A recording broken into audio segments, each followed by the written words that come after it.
Leosin, he is silent for a few seconds as you walk the staircase, and as you reach the roof of the tower, there is a very small ledge of just like three or so feet, and then it's just open, and you can see the entirety of Waterdeep before you, as this palace, hill as it is, the tower even higher, extending out of the palace.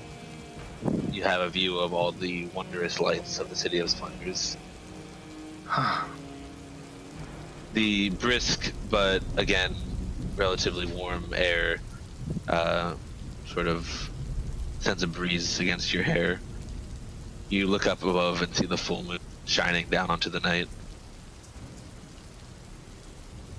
What's going on, Leosin? I'm afraid there's a traitor in the council. A traitor? Things have not been right. We've noticed irregularities with guard patrols.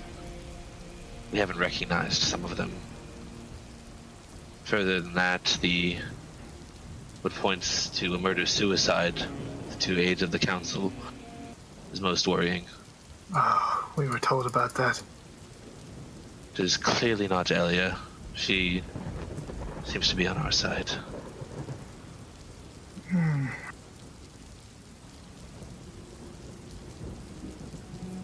Who do you suspect? Not sure. I think we can trust King Melindrock. He has no motive. Perhaps Neverember. He is still not very happy about losing his city to Laria. But I do not wish to get too concerned with politics about all of this. Really, everybody is a viable candidate. We must look at all of them with scrutiny.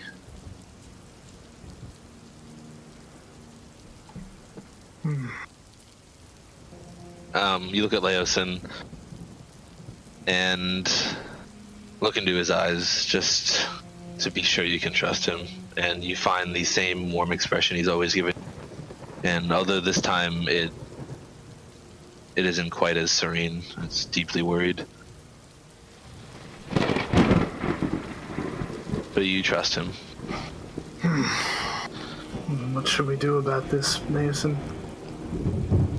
Well, let me have advice for you, Faelon. You turn around and you see a figure you haven't seen in many months. No fucking way. Stop. What is happening? No, You're joking. You see his muscles like in the moonlight. His weapons, his equipment are different than before. In his left hand, he holds a giant shield of pure obsidian, black as the night. In his right hand, he holds a flail with not one but 3 heads. No, shut up. No. I'm sorry, Faelon.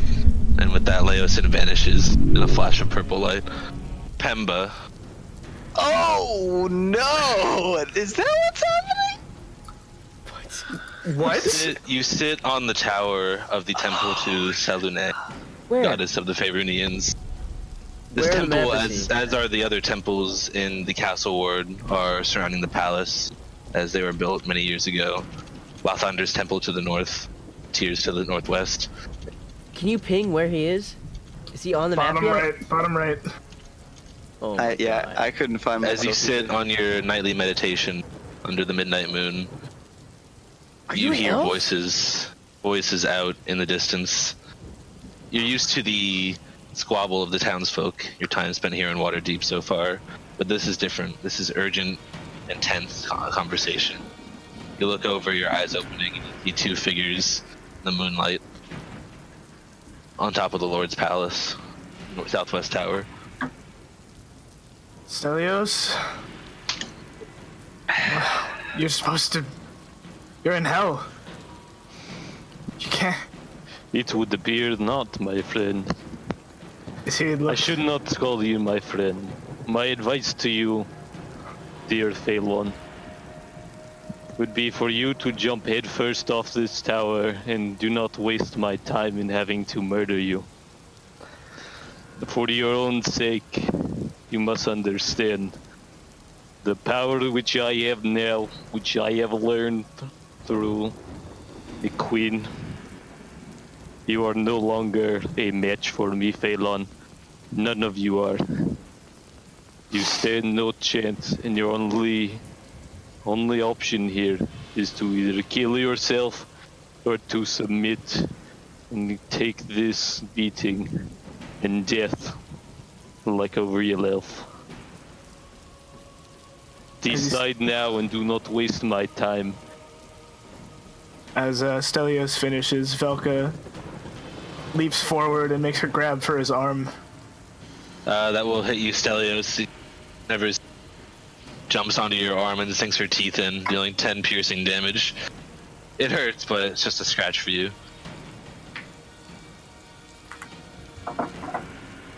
And then it's Faelon's turn.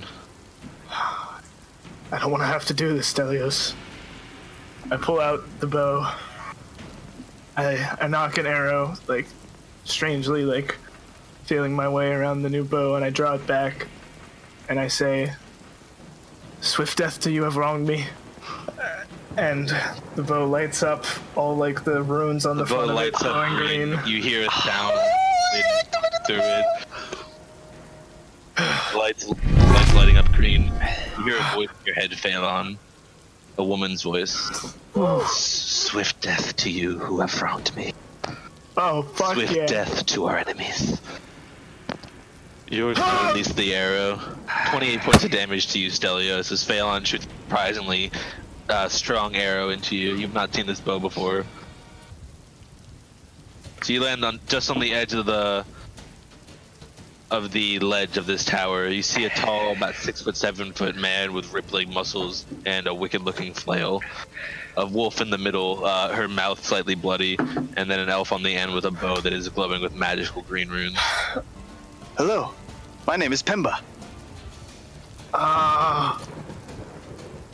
Look over and see this dude who just jumps up with like white hair and a weird old hat. You kind of just think he looks fruity.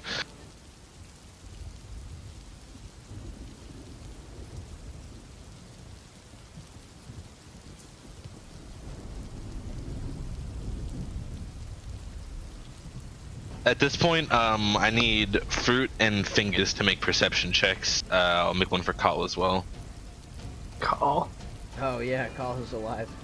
Okay, Fingus, you are sound asleep. Fruit, you notice a slight, like you notice a thing, like it's being pushed back, just like a clunk, and then like a few more clunks. Just. What's moving? The door is sort of like it's like clunking, like it's being pushed in. Alright, pushed, I'm gonna pushed. spring out of bed, assuming something's wrong. Okay. And I'm gonna go in the direction that I'm gonna click the boots, and I'm gonna run in the direction that I thought Faelon went to. You try to open the door and it doesn't budge, as if it's barricaded. Alright, I'm gonna take that new axe I have, Okay. and I'm gonna smash it against the wall using the fire side. Okay. You do this and you watch, you sort of wave it around one, whirling. You slam it into the door and it scorches the wood. You do manage to break a hole through. You see a small hole about the size of your head. You have to stand on your tiptoes to see into it. You look through, you see what looks to be some sort of large wooden object, such as a table or a dresser, barricading the door. You see the slight glimpse of a mask with spikes get out before it runs out of view. It reminds you of the cultist masks, the dragon cult. Son of a bitch! I just start hacking away until I can get out. Fruit. All you hear is fire wreathing. You hear it crackling as if burning rapidly, and then you hear a small explosion from the other side of the door. You look through and you see smoke filling the room. That's all you can see. It's your turn. It's my turn? Yep. Can I continue to bash to get out of this door or no? Yeah. I mean, it's barricaded, so you're gonna have to somehow push that dresser or whatever it is out of the way.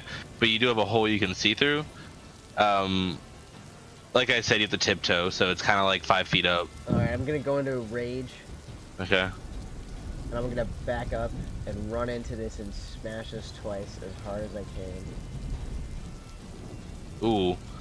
Yeah, with that, you just take one strike, take a deep breath, and then put all your weight into another strike, and the door just literally flies off the hinges, the dresser pushed to the side.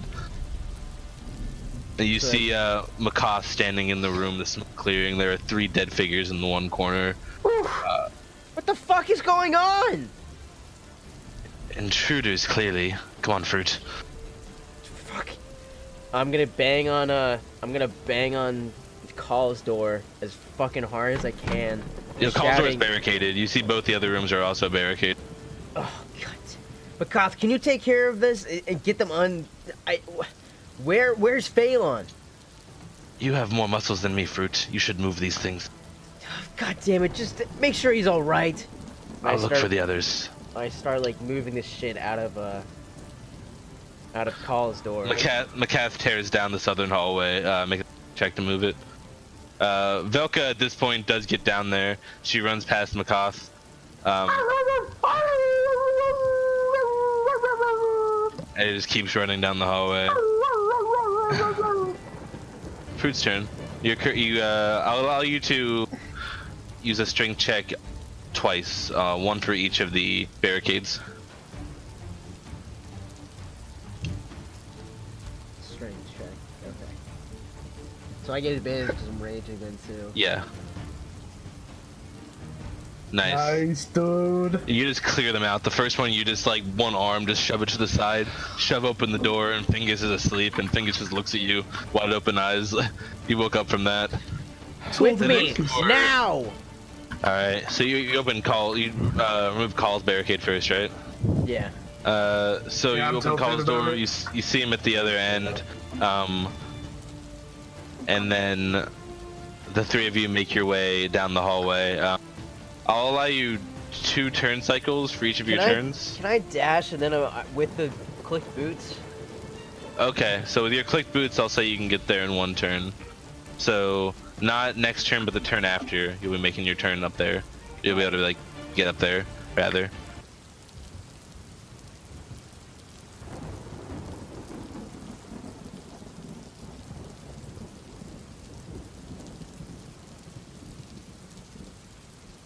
You notice a presence of movement to your left. What? And then standing on the ledge behind you, you look back and see the familiar face of a snarling rockshot. Faelon, you will take 14 points of damage total, and you feel a strange curse come over you, a dark energy that seems to just oppress your mind. The Rakshas's magic seeping into your wounds. But you've never seen a creature like this before. It looks somewhat like a cat, but it's humanoid and the hands are backwards as you watch as it curls its claws towards you. It speaks in a raspy voice. I do not know who you are, friend, but you will pay for interfering with our operations. And lunges at you with its claws. Would it count as an action to grab Faelon? Yes, it'd be a grapple, so yeah. Okay. Could it be an interaction? I guess we just wanted to like grab his collar. You'd be at half movement speed though. Okay. So yeah, I just grab Faelon by the collar after seeing these 2 boys just And that's knock him the better fuck than- out. That's a good option. Yeah, so Faelon, you barely have enough time to open your eyes. All you see is the view of these arm around you, a glaive in the air fending off these 2 enemies as you're plunged off the side of the building. You feel the air whirling through your hair as you fall rapidly. Faelon, you land on your back. It's interesting. You felt yourself falling very fast, getting faster, and the last 5 feet you start to slow down slowly, and then at that point, this strange man lets you go, and you fall to the ground, not gently, but land a lot better than you would have.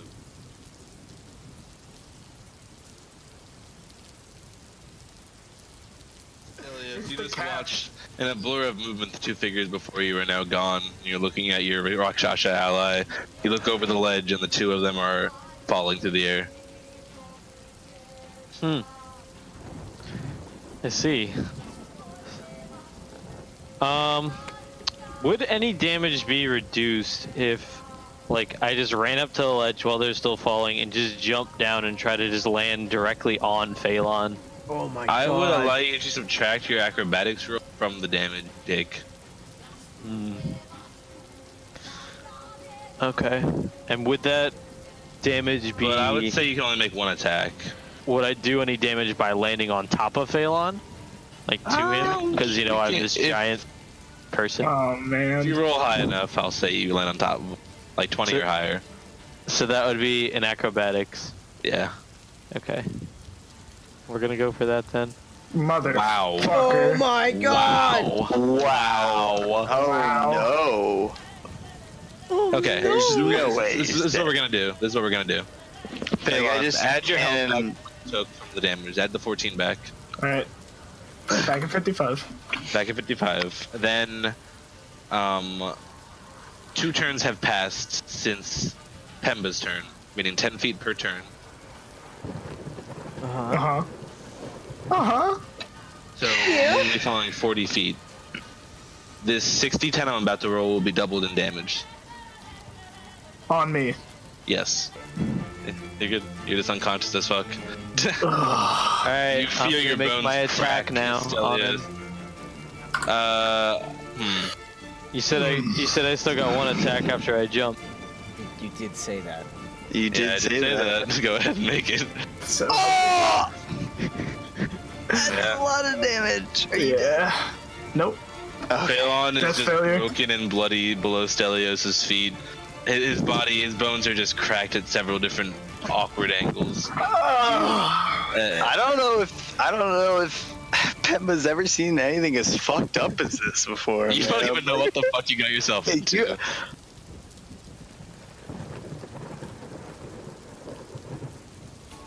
Pemba, you see the fire and the small amount of smoke, but you don't see any figure. What you do see is the tiger-like humanoid flying through the air with a burst of explosion of fire energy. He just, and then just literally he's like flying through the air right now. He's like 10 feet above the tower. So Velko's sticking with them.